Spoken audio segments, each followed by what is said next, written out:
Hi guys, I'm Cody Jay and welcome back to my YouTube channel. Now today is part 3 of 7 in my little Back to Basics Skincare Routine 101 series here on my YouTube channel. So today for part 3, we're going to be focusing on toners. So if you have any questions or concerns when it comes to toners, or you just want my opinion on them in general or how to use them, give this video a big thumbs up right now and let's get started.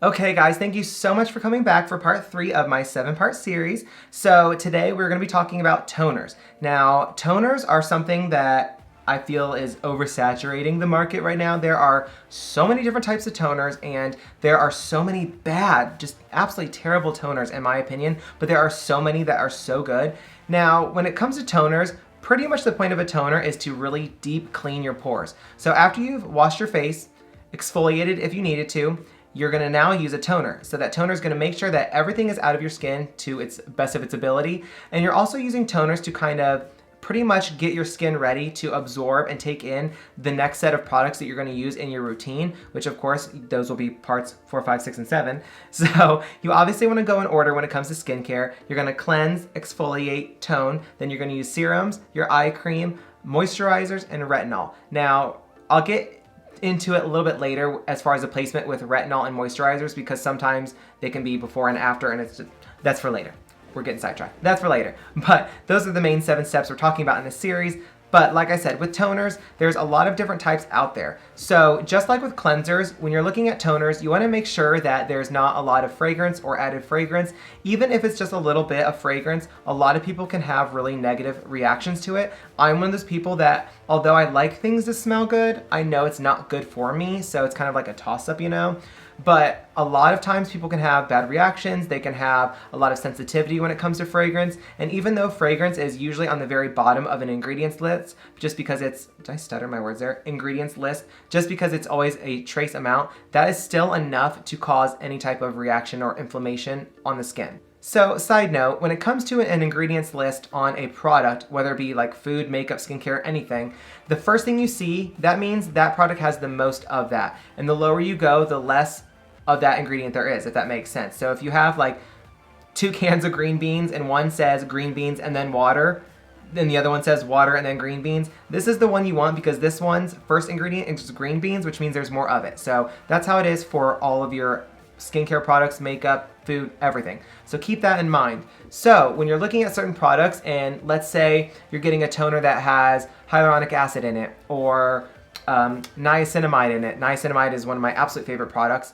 So when you're looking at that, if you're comparing 2 products and you're like, oh, they're both similar, you know, pretty much the same price, what's different? If you're looking at the ingredients list and toner A has niacinamide all the way at the top, like a lot higher than the product B, you're gonna want to go with product A most likely because there's more of that active ingredient of the niacinamide in it, which means you're gonna get better results. Keep that in mind, it's very important. So when you're picking out toners, like I said, you wanna try and find some that kind of counteract any certain skin issues that you see on your own skin, just like with cleansers.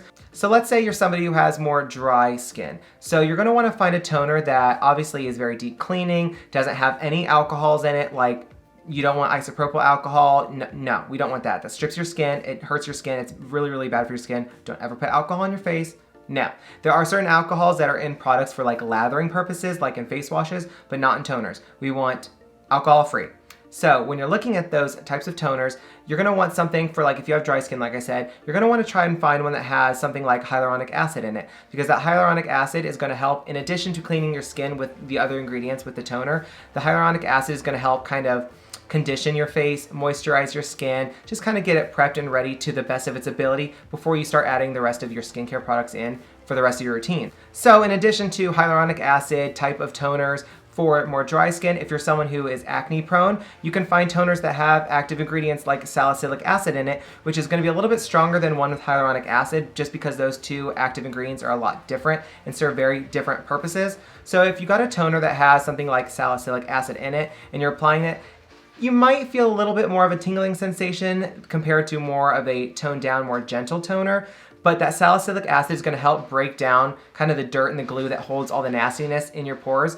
And it's gonna help to pretty much decongest your skin while cleaning your skin and while focusing those active ingredients on things such as acne. So there are a lot of different types of toners that, in addition to really giving your skin a deep clean, it also has things, like I said, that can kind of counteract any other certain skin issues that you're having at the moment, whether it be, overly dry, overly oily, acne prone, etc., etc. So after you have cleansed and exfoliated, if you're exfoliating for your day, then you're gonna pretty much get like a cotton circle or a cotton pad. You're gonna apply your toner to it and you can just tap it over your face. A lot of people really go ham, they scrub their face with it, and it's really not necessary. You can really just tap it in because it's still a chemical or a liquid product, so it is gonna absorb into your skin, but it's very, very, very, very important that once you apply your toner, any kind of toner, you have to let it sit for 5 minutes. Let it completely dry on your skin for 5 minutes before you go in with the rest of your products. Why? Because toners will affect the pH level of your skin.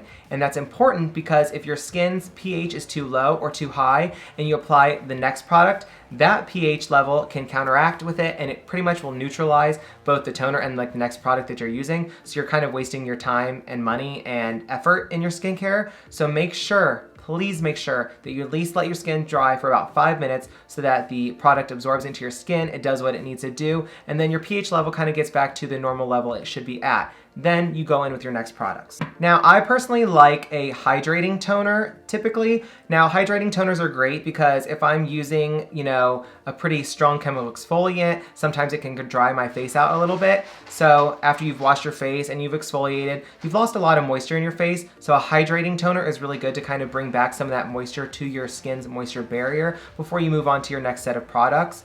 You just really want to keep a nice balance overall with your skin, so a hydrating toner is really good for that. And again, if you're someone who just naturally has dry skin, then you can obviously use a hydrating toner or one that has hyaluronic acid in it, like I said, to kind of give your skin that little boost of hydration. Now, two of my favorite toners that I either have used or currently do use are from e.l.f. Cosmetics, which is the Supers toner. Now, it comes in this beautiful yellow bottle. I went through this so fast. I did a full review of their whole skincare product line, the Supers regimen line, back in the day, so you can go check that out if you want a little bit more extra information on it. It's very affordable, very, very good. So this toner is really nice and it has fruit acids in it, so it's a little bit stronger and less hydrating than obviously a hydrating toner or, an alcohol-free, just basic toner. But I like the fruit acids in it because it has more of a brightening effect to my skin, which also helps to fight against hyperpigmentation, which I used to tan a lot on and off. So I've gotten some little dark spots here and there that I've been trying to get rid of. So it helps with that.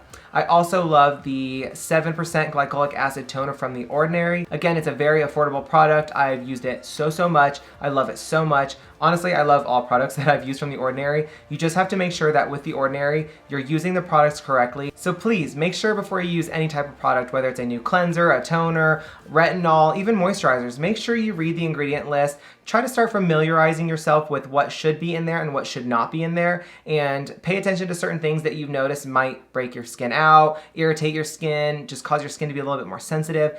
Make sure you start paying attention to stuff like that. It definitely will help you in the long run. Just trying to educate yourself a little bit on what's good and what's bad for skin typically. But that's pretty much all you need to know when it comes to toners. Like I said, everyone has their own little personal preference when it comes to products. What works for me might not work for you and vice versa. These are just facts that go with toners and personal experiences and personal preferences, just things that I think are best and work. But like I said, this is part 3 of 7 in my little skincare Back to Basics 101 little segment series here on my channel. Like literally every video, I'm gonna call it something different because I haven't decided like an actual name for it. But if you've made it to video 3, thank you so much for watching. I hope you enjoy 4, 5, 6, and 7. We're gonna start getting into a little bit more exciting products in the skincare line. So if you guys have any comments, questions, or concerns, as always, please let me know in the comments below and I will make sure I answer you as quickly as I possibly can. If I don't have a certain type of answer right away, I'll make sure to find out the proper information and get it back to you as soon as I possibly can.